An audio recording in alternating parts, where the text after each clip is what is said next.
காலி ஹினிதும பனங்கல பிரதேசத்தில் நேற்றிரவு இடம்பெற்ற துப்பாக்கிச் சூட்டில் மூவர் சம்பவ இடத்திலேயே உயிரிழந்துள்ளனர். விடுதியொன்றின் உரிமையாளர் உட்பட மூவர் இந்த சம்பவத்தில் பலியாகியுள்ளதாக போலீசார் தெரிவித்துள்ளனர்.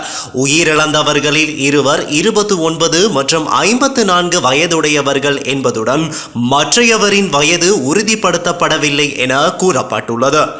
மோட்டார் சைக்கிளில் வந்த இருவர் T56 ரக துப்பாக்கியை பயன்படுத்தி மேற்படி துப்பாக்கி பிரயோகத்தை மேற்கொண்டுள்ளதாக போலீசார் கூறியுள்ளனர்.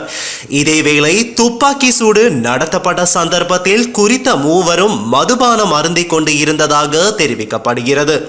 சம்பவம் தொடர்பான விரிவான விசாரணைகளை ஹினிதும போலீசார் முன்னெடுத்துள்ளனர். இந்நிலையில் நேற்றைய தினமும் காலி கொஸ்கொட மகா இந்துருவ பகுதியில் துப்பாக்கி சூட்டு சம்பவம் ஒன்று இடம்பெற்றுள்ளதாக போலீசார் தெரிவித்துள்ளனர்.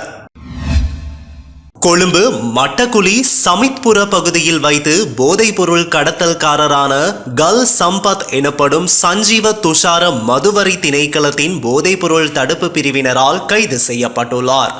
போதைப் பொருளை தம்வசம் வைத்திருந்த குற்றச்சாட்டில் அவர் ஆயுள் தண்டனை விதிக்கப்பட்டு பிணையில் விடுவிக்கப்பட்டவர் என மதுவரி திணைக்களம் தெரிவித்துள்ளது. சந்தேக நபர் கைது செய்யப்பட்ட போது சுமார் 100க்கும் மேற்பட்டவர்கள் அவரை காப்பாற்ற முற்பட்டதுடன் குறித்த நபர் மதுவரி திணைக்கள அதிகாரி ஒருவரை தாக்கியதாக குறிப்பிடப்படுகிறது. இதனை அடுத்து தாக்குதலுக்கு இலக்கான குறித்த அதிகாரி கொழும்பு தேசிய வைத்தியசாலையில் அனுமதிக்கப்பட்டதாக மதுவரி திணைக்களம் தெரிவித்துள்ளது. கிளிநொச்சி முழங்காவில் போலீஸ் பிரிவுக்குட்பட்ட பகுதியில் வீடொன்றில் மறைத்து வைக்கப்பட்டிருந்த 40,000 போதைப்பொருள் மாத்திரைகளை யாழ்ப்பாண போதைப்பொருள் ஒழிப்பு பிரிவினர் கைப்பற்றியுள்ளனர். யாழ்ப்பாண போதைப்பொருள் ஒழிப்பு பிரிவினருக்கு கிடைக்கப்பெற்ற ரகசிய தகவலுக்கு அமைவாக குறித்த சுற்றி வளைப்பு இடம்பெற்றுள்ளது. இதன்போது போதைப் பொருட்களுடன் 5 சந்தேக நபர்களை போதைப்பொருள் ஒழிப்பு பிரிவினர் கைது செய்துள்ளனர். யாழ்ப்பாணத்தில் தவறான செயற்பாட்டில் ஈடுபட்ட குற்றச்சாட்டில் 17 வயது சிறுமி உள்ளிட்ட மூவர் கைது செய்யப்பட்டுள்ளனர். கோண்டாவில் பகுதியில் உள்ள வீடொன்றில் வைத்தே குறித்த மூவரும் கைது செய்யப்பட்டுள்ளனர்.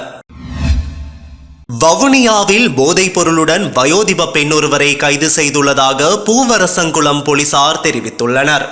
வவுனியா ராணுவ புலனாய்வு பிரிவினருக்கு கிடைத்த ரகசிய தகவலின் அடிப்படையில் மடுக்கந்தை விசேட அதிரடி படையினரினால் செட்டிக்குளம் பகுதியில் வைத்து 51 வயதுடைய வயோதிப பெண்ணொருவர் கைது செய்யப்பட்டுள்ளார்.